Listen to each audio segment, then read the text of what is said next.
दुलाराय बर' फरायसा आफादनि बानजायनायावहाय दिनै 30 जुलाइ 27थि जोहोलाव सोमब्ला बसुमतारी मुंख्लं सानावहाय उदखारि बेरेखा सानबो फालिनाय जायो। बे बुब्लियावहाय आं गिबियावनो जोहोलाव सोमब्ला बसुमतारी जिउमाया जाहाथे सोरगोआव आलो गोजोनै थानो हायो बेनि थाखाय इसोरनि खाथियाव आरज गाबबाय। आरो बै बुब्लियाव जि थासारियाव बिथाङा गावनि सुप्रिम सेक्रिफाइसखौ खालामबाय बेयो जोंनि बर' समाजाव मोनसे टार्निं पइन्टमोन। आरो बर' समाजावहाय जि गावजों गाव बिदा फंबायनि जि मोनसे बुथारलायनाय जि थासारि बेखौ जेरैखि जायाबाबो फोजोबनांगौ बे बाथ्राखौ सिन्था खालामना दुलाराय बर' फरायसा आफादा उदखारि सानखौ बिथांनि थैनाय सानखौ फालिबोबाय थानाय जादों। ओंथिया बेनो जे बर' समाजाव मोनसे गावनि राजखान्थि मोन्थायखौ लानानै संग्राम खालामगोन बेवहाय खुनु कमप्रमाइज गैया।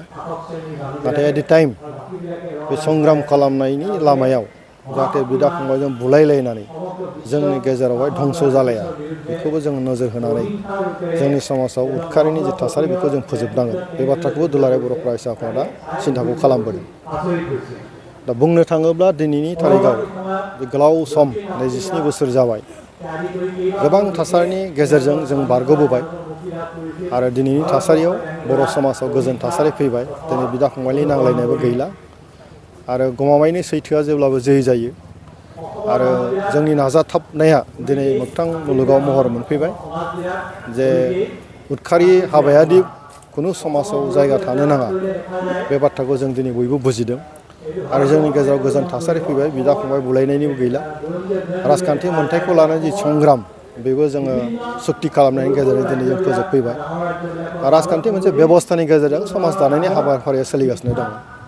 दिनै प्रमद बर' बिथांनि दैदेननायाव बिटिसि सरकारा सोलिगासिनो दङ। गोजोन थासारिया मोनसे जोंनि थाखाय खोब बरायथाव मोनसे थासारि।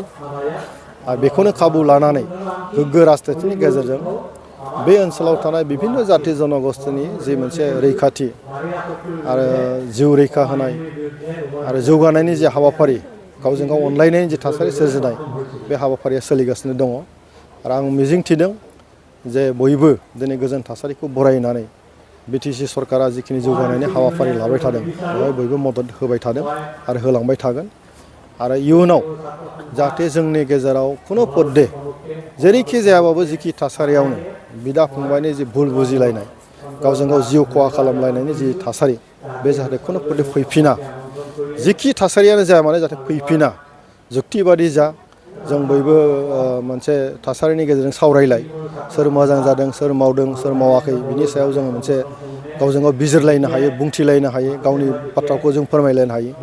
बेजों जों नांलायलाय बाथ्राजों जों नांलायलाय जों बयबो साजेसन होलायलाय। नाथाय सोरनिबा खहा माने जिउ खहा जालायनाय बे थासारि जाहाथे जोंनि समाजाव फैफिना बेनि थाखाय जों बयबो जोथोन लानांगोन।